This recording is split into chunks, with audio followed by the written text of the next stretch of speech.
My name is Scott Forcino. I'm an associate broker with eXp Realty. I founded PlugIntro because I needed to meet more people. I needed to have a really great offer and a value for them to want to hear from me. I have a great friend on the video with me today, Eric Sturkin, who is a pro in the credit repair and business credit firm with Better Qualified. And I want to hear what he thinks about this really important subject that's changing daily. Hi, Eric. Good morning. Hey, Scott. Thanks for having me, brother. Yes, sir. Yes, sir. So tell us about you, your background, and how you positively assist lenders and buyers.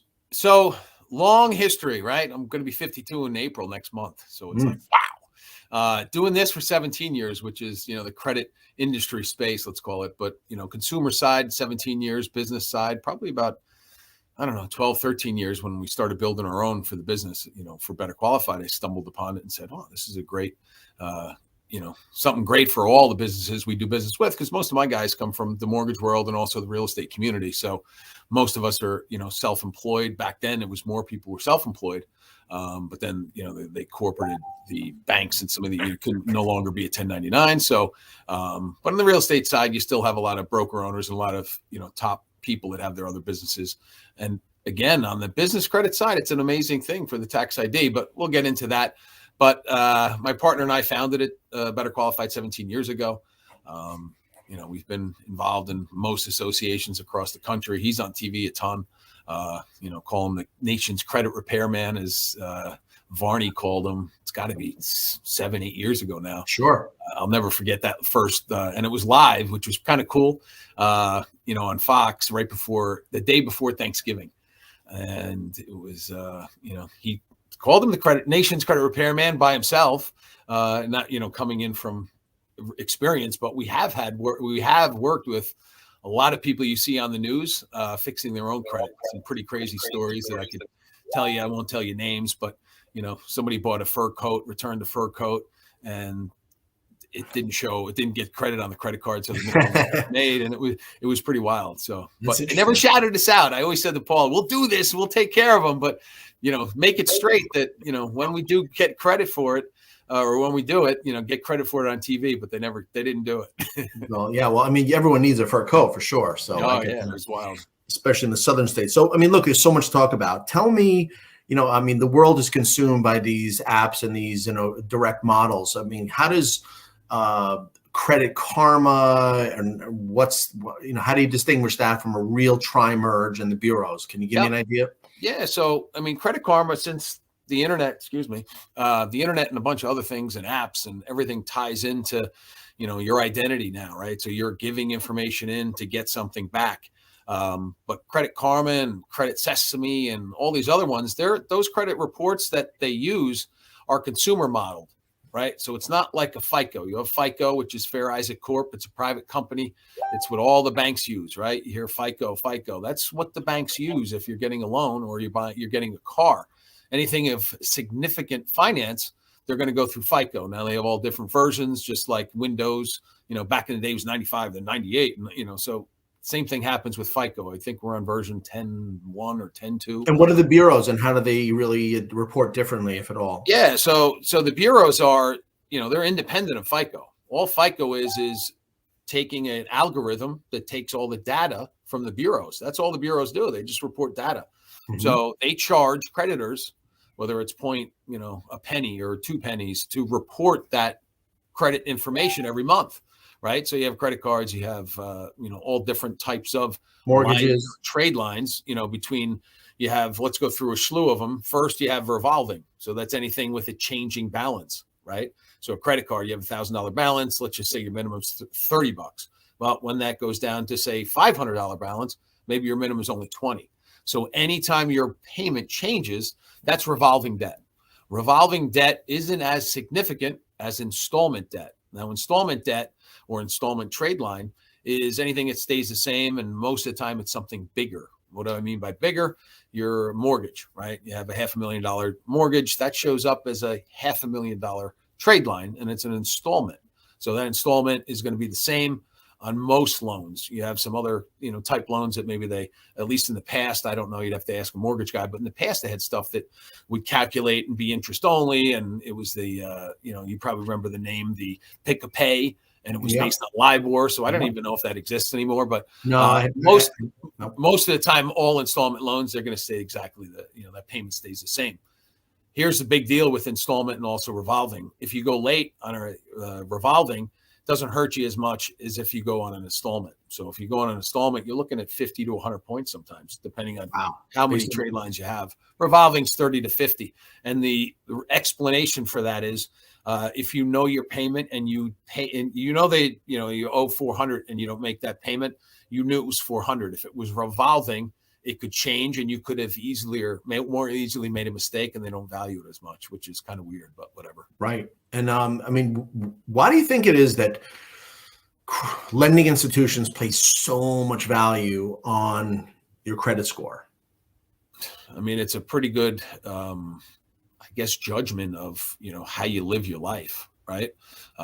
If you're sporadic and you have a terrible score and you don't pay your bills on time, you're probably going to do the same with a mortgage. Yes, there's exceptions to it, but if you're a repeat offender and if you're, continually getting collections and charge off and judgments, and, they think the same thing's going to happen to them. So, in times, especially now when, we've been through it for 17 years, there was no equity in homes. So of course they have to go by something, right?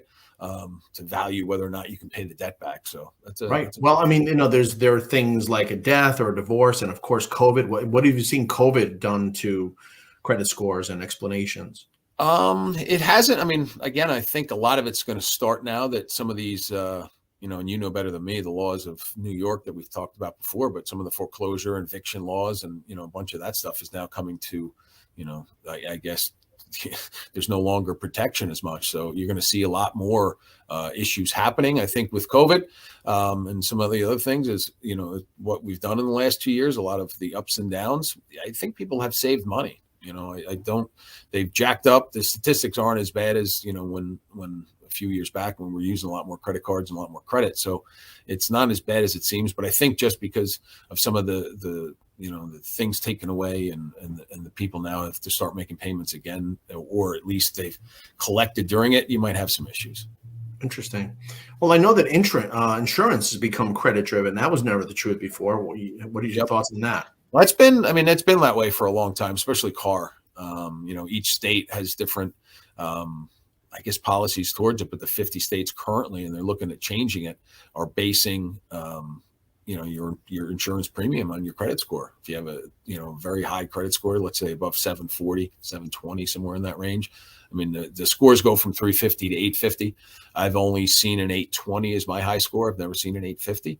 But if you're in that upper tier, your insurance can be $80, $90 cheaper a month. Big difference. Than somebody with a 550, right? That's a lot. It's a big difference. Well, naturally the question is, how can you help someone improve their score to, improve their purchasing power of everything from cars to houses? How the bureaus work and how the laws have been written, there's certain procedures and there's certain paperworks that need to be disclosed. Back in the day, it was written in law that a lot of it had to be physical paperwork. A lot of the stuff now isn't done on physical. They don't have the original. So depending on what, who the creditor is or what the scenario is, I tell everybody the same thing. Everything and anything, as far as bad, good, or, you want to call it neutral, can come off a credit report if you ask, and if they can't provide certain documentation. And there's so many, there's over 4 trillion trade lines within the, the credit score system that they go through in a year. That's a lot of mistakes happen.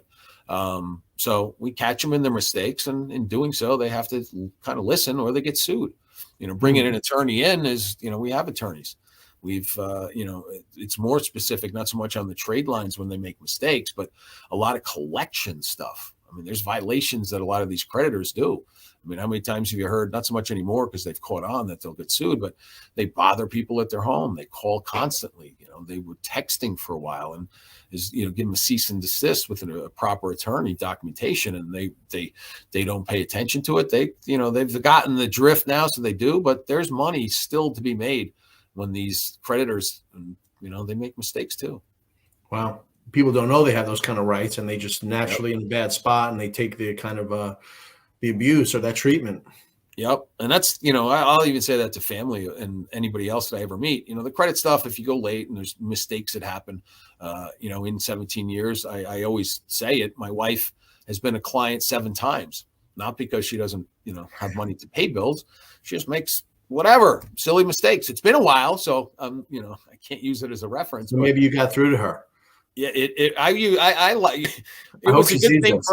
and I wouldn't get that mad because I would always fix it. The last time was a stupid mistake of a Nordstrom's card that she didn't usually, not a Nordstrom's, a Lord and Taylor, where she used to go to the store and pay it. Well, why would she do that? Because while she was there, she would shop. So Right. So she it's would a pay net her card loss. off, go shop, right?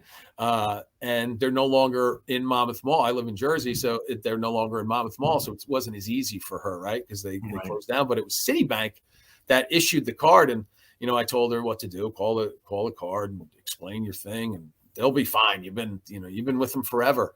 Well, sure enough, they didn't. I told her to get the manager on the phone, and they wouldn't remove it. So we went after them, and we did our thing, and it got removed. But that was the last time. But she's had collections, and I tell, as I started the story, anybody that has any debt, before you pay it off in full or before you do anything with it, definitely reach out. If it's not us, but at least reach out to somebody, an attorney that.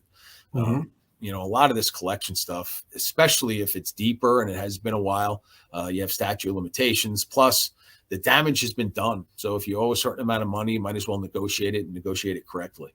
Right. What's the issue? I have so many questions. What's the issue or the importance of not, in a credit card, not paying it off or keeping a certain balance? I'm sure that people talk about. So that's recently it's been a lot of those because I guess people have been using some cards and they I don't, maybe for points. I use cards for points and pay it off at the end of the month. So cards only report once a month, right? So when they report, depending on where your balance is, it can seriously throw your score. I have a monitoring, and everybody should, like you mentioned, Credit Karma or Credit Sesame or Hub Wallet.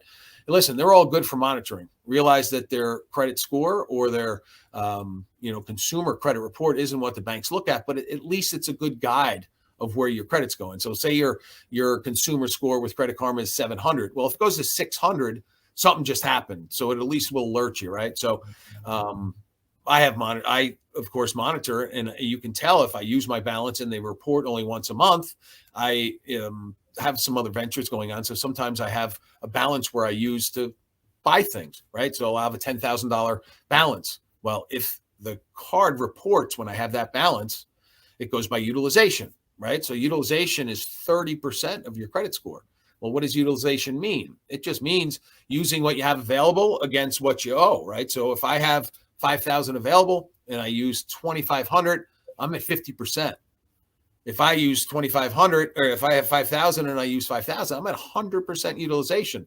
That's 30% of your credit score. So if you max out cards and then even go above your max, that's going to hurt your credit score, right? So it all depends on when they report. So as long as you know that date when they report, pay it off before they report, so it doesn't affect your credit score. But it's a big one because a lot of people have last couple of days, I've gotten some people that some of my referring partners or mortgage guys or realtors will call up and say, hey, I have a client, they need help, they need 30, 40 points. Okay, well, I need to see the report like a doctor, right? Once you look at the report, you can kind of tell what can be done quickly. And this last, I'd say, I don't know, 5-6 times in this week, the balances were above 30%.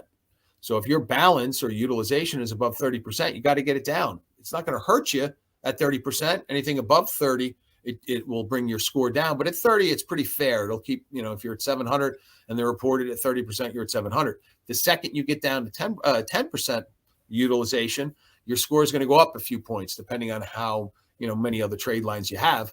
But here's a trick. If you need 1 or 2 points, don't pay your balance off in full. Leave $5, leave $10. Your score, again, a couple points. Why? Because now you're showing that you can manage your debt. Right? Strange little tip. That's some real inside information. What about, I know that does Better Qualify to offer the monitoring as well on a monthly basis? We do. We have a monitoring, and again, all monitoring, I wouldn't say is exactly the same, but it really is. It's not my systems that run it. It's all off the central databases of a few companies. But again, if you're not monitored, you're just waiting. Most people now are monitored due to their credit cards, like they have free services that they can do. But if you're not monitoring your credit, your identity theft, as we all see, and especially all what's going on in Russia and Ukraine, that the hackers are always out there. And they're just waiting for the moment to use it. So unless you're monitoring through either your bank or some sort of monitoring service, you're waiting for disaster. And the biggest thing is to be not being proactive, of course, but knowing once something happens, because you can't prevent it. I mean, you can prevent it if you freeze it, right? What does a freeze mean? You're going to put in. Well, there's ways to do it. There's easy ways to do it if you just go to BetterQualified/safe, which we can talk about later, but it'll tell you how to freeze your credit. And freezing puts a lock on, so nobody can issue any type of financing unless you give the authorization prior to. So they give you a four-digit PIN. It's real quick, and at that point, I tell everybody now, if you don't need anything, if you're not buying a house, or if you're not going to buy a car, you don't need any credit cards, you should lock it. In the old days, it used to take 72 hours to unlock it. So, say an opportunity came up and you needed to open again, you needed 72 hours. Now it takes less than 24 hours and it's pretty immediate. Interesting. Yep. I know that Better Qualified got heavily into the business credit. So tell me, how that could be utilized by someone who's in business. Absolutely. So a lot of the, again, I said in the beginning, a lot of the mortgage people, a lot of the more, the real estate brokers or even agents have their own businesses. They might have it for another business they're in because, listen, we're all entrepreneurs. We're all, business owners, and you have a tax ID when you set up a company. So knowing that your tax ID can do everything and anything you want it to do, like your social security number for financing, but they're completely separate as long as you build them. So, most people don't know what to do. You ask them if they have business credit, and I've had a lot of people say, yeah, I have business credit. I have a credit card with American Express in my company name. Well, that doesn't report the way it needs to build credit. It's, again, tied to your personally, because most of the time, I'm thinking every single time with American Express, you're personally guaranteeing it. With the trade lines we're building or the trade lines you're building for your business, these are tied just to your tax ID. So you're not personally guaranteeing it. It doesn't show up on your credit. So if you have a car in your company name, which you should, that debt is on your company. It doesn't show up on your personal credit report. So that debt doesn't show up on your personal credit. Right. It would seem much more natural to you have separate bank accounts. Why not have a separate credit source? That's and it gives you, again, it's giving you the opportunity to do certain things in your company name, right? And not tie your personal. So 80% of companies go out of business in the first 5 years. So if your company goes out of business, you're not going to damage your own person. And again, not to say it's a loophole to get out of it, but everybody that runs a business knows that taking a shot, but why affect you personally? It makes it that much more bearable to start and run with it. Right. Well, that's, I love to hear the in-depth nature of this business, which I got to think, because everything is so tech-based and so cross-referenced, this is never going away. It's going to get even more relevant to your day-to-day. Yep. And it has been. And I tell everybody, it's not that difficult to do if you know what, there's something I learned from maybe, Greg Reed, Scotty, but one of my favorite lines that when I first met him was seek counsel, not opinion. Well, seeking counsel is somebody that's done it before. So just pay attention to what they are. An opinion is somebody that really hasn't done it, and they don't really know what they're talking about. In the business credit world, seek counsel, which is us. And it's just so simple to set up, different trade lines under your tax ID. Once they get set up, you spend a little bit of money, they report. That builds your business credit. Now you have a score, and on business credit, it's not a FICO from 350 to 850. It goes from 0 to 100 with D&B, and Dun & Bradstreet is the biggest one. Once you get to 80, then you can start to do other things in your business's name and get bigger trade lines. What do I mean by bigger? The available credit. So, and it's kind of, I don't want to say cookie cutter, but if you have the secret sauce and you know where to go, I just rely on the businesses to do what, even if it's you, Scott, and I say, hey, you got to go shop at Staples, you got to go spend $50, or you have to go to Office Max and spend $50, or you have to go to Amazon and spend $50, because it's always $50. They report, and you're going to continually pay it off. You're not going to hold the balance, you pay it off. And in the end of the day, after you have a score of above 80 and you have an Experian, they're the second largest reporter of business credit, and you have a decent business credit score, then for the ultimate lines of credit and some, other purchases in your business name, let's just say commercial properties, what are they going to ask you for? Depends what kind of revenue you got. Well, if you don't have the proper revenue, then let's take a peek at your business and what are you doing? What else do you need to get to a certain revenue to get a loan? Well, it all depends, right? What kind of business you're in. And a lot of times I play, and we've been around, right? So I don't want to say I play devil's advocate to it, but someone that needs money for certain things, or somebody they need to put money in, or they need 50, or they need $100,000 for advertising marketing. I'm saying, okay, well, explain to me what you're going to do with the money. And a lot of times, a lot of people, I don't want to get suckered, but there's a lot of things out there that if, again, you seek counsel, you can avoid a lot of those costs and get things done for a lot less, so you don't need as much money. Yeah, I know you folks drove around with cars that you got through your business credit. Yep.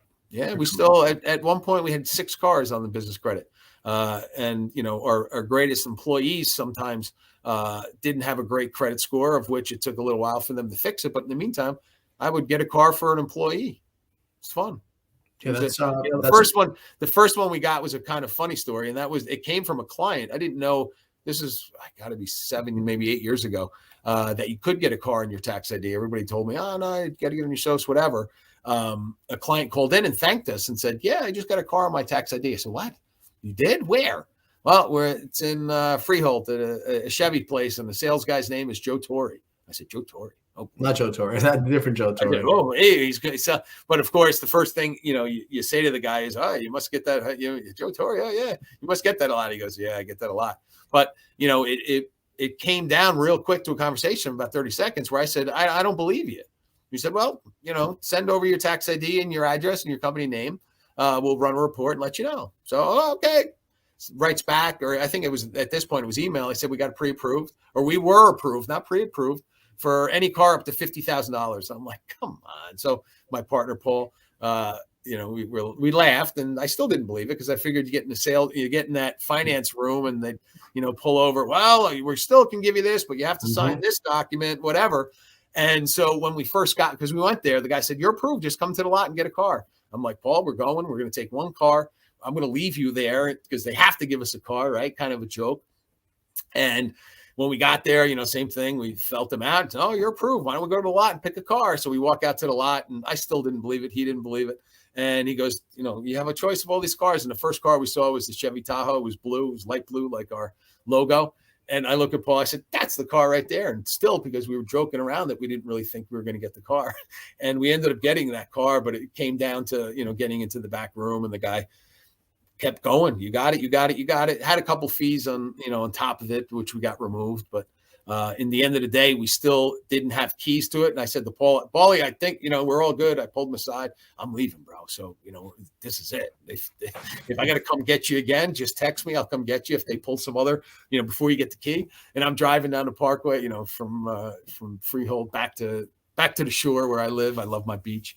And he calls me up and says, I got the car. I'm driving it home. I'm like, come on. And from there, we just, the business, it was, I don't want to say it was a belief, but it became, how many friends could I possibly call and say the same thing to? And we all started getting cars. And I remember the Equinox. Yeah, that's what did I say? Tahoe was the Equinox. Oh, okay. It was like brownish, tannish or something, gold. Yep.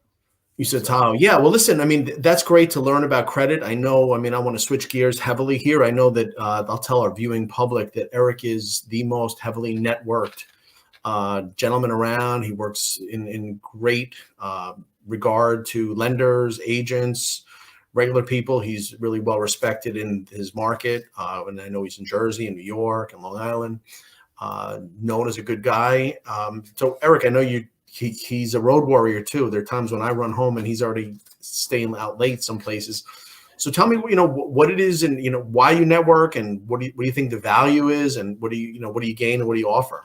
Absolutely. So, with networking, and again, doing it my whole life, I've worked for one company, which was UPS after college, after playing football in Germany. I came home and I don't want to say stuck in that job, but it was like I was trying to make my mother happy, and then got stuck in that job for 18 months. But after that, it taught me a lot about, working for either yourself or working for a company. And, working for yourself, you always got to be networking, because you never really know, I don't want to say the next back when I started, there wasn't the internet, but now you have the internet, and that's why we're on this now. But, seeing people and touching people, that's, the fun about it. And I've always said in networking, not so much.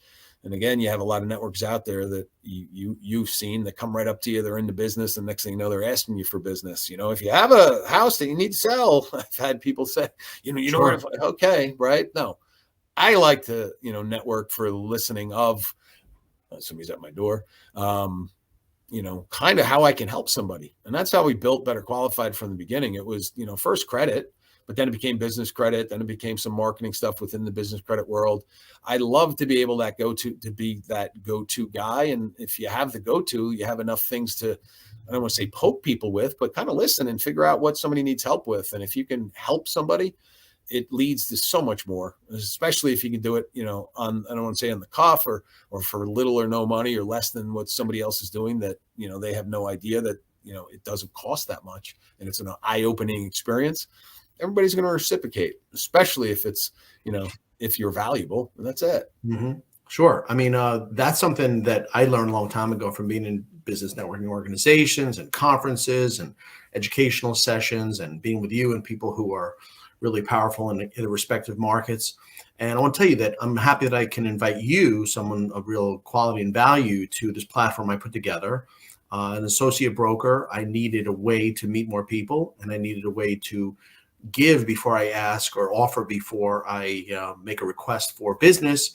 And we're in a local business networking platform in wherever we are. Eric's, national, but most people who work in real estate as lenders, as home inspectors, as insurance guys, or even the trades, or your DJs and limos, they don't go 3 hours away. Everyone needs to be local who provides that type of service. And it is my belief, and if you marry up the law of reciprocity, where if you were to offer people a way that they could benefit, invite them to a local platform, they're on Facebook already. Someone like Eric, who's southern part of Jersey, if he is active in offering the local merchants and the moms at school and the friends from golf, or people who he's worked with in the past, a chance to promote their business, they're going to naturally see that he's someone to be attracted to without asking. I mean, that's the real point. I think that we should be in a position of, especially if you're using digital media like we are, you're not buying someone a steak dinner. You're giving them a chance to benefit in something that you created. The host of this platform will be Eric. And when he invites local business owners or real estate agents who want to maximize their exposure, it's because he realizes that they gain and they meet no more people. And if you meet more people and you give them a chance to benefit, we all benefit. And that's what's fun. We're already on Facebook. You're already carrying around a phone. If you were to slice away a piece of Facebook and make it your own, just like Eric has and just like I have, you can give others a chance to benefit by collaborating with their contacts. And you're seen as a giver. You're seen as a source of value, and you come from a place of contribution. And it really, and I made up a hashtag, stop the chase. Eric said he's at a networking event and people pounce on you. They don't know what you do. They don't know what you have. They don't know the value you can offer them, but they want something. And that's an attack mode. There's an attack, and it makes no sense to come off that way when you could be seen. I mean, I view Eric as a source. He knows tons of people, and they have a great impression of him, and he provides a great service. So that's where that opportunity can be transferred to anyone who's participating in this opportunity. We're happy for that. It's good stuff. That's it. Yeah. Well, I mean, in this industry we're in, it's become so credit based. To me, I mean, when homes are when you're making an offer, and here's the value Eric has. If you're a buyer's agent working with a buyer, I mean, you really should have your stuff buttoned up, because the lenders are savvy as can be now. And a listing agent with this market, and they get multiple offers, how can you possibly compete, hope to be successful in making an offer if your credit is less than stellar and you're competing against people who've got those 800 scores. Yeah, I mean, you're you're the master of real estate. I've met many, and Scott's, he's just Scott. He digs and he knows the answers to a ton of stuff. If he doesn't, I like to think I have an insight, but you know what? I've watched this real estate business networking for so many years. And, an old expression that I heard in the 90s was everything works and nothing doesn't. So if Eric never goes to a networking function and stays home, never will work. He does a lot. Other people do something. Other people do less. Everything works. But we now have a way to scale your presence. This is a video. It's preserved forever. It's Eric's to be on his social media and within his own local business development platform, which he offers to others. So why not offer others a digital position in something we already have? So Eric has a restaurant and he's inviting his important people to his separate catering facility to another place where it's just Eric's or just ours. And there's gain there. So thank you, Eric. We're in a video series. So we're going to do this weekly, monthly. They're going to have a meeting. Eric's going to have a group of people who he invites to promote their business, and those people invite theirs. So we'll have a bunch of people here, and lenders that work with Eric, and realtors and individuals can have the same thing. And Eric's really the source, and he put a stake in the ground and makes this opportunity available to others. That's it. So what I like also is people are the groups are, the people in the group or the part of it are vetted, right? So, there's a lot of different categories and a lot of different businesses within communities, and Scott and the rest of the group, we test them. I don't mean test, we use, I would only recommend somebody that I used on most everything if I can use it. Right. And if they're great, we know what we're doing. We get excited about things because we've been around long enough to, there's ways to do business. There's ways not to do business. So, well, you also breaking up. Also want to, of course, people use expression, like, and trust. But one of the ways to be known is to be the person who gives. And keep in mind, this platform, PlugIntro.com, is invitation only. There's no one searching for this. This is Eric's platform of his own. If you're here, you were complimented, you were honored, you were included. So someone thought enough of you to even warrant an invitation, and then an opportunity to meet the people who will all have been vetted and are experienced and capable. So look forward to more meetings with Eric once invited, and Eric will give us more information. We'll have some guest stars of lenders and realtors, and we'll learn how they utilize business credit or credit repair and transactions in their local markets. That's it. Thanks, guys.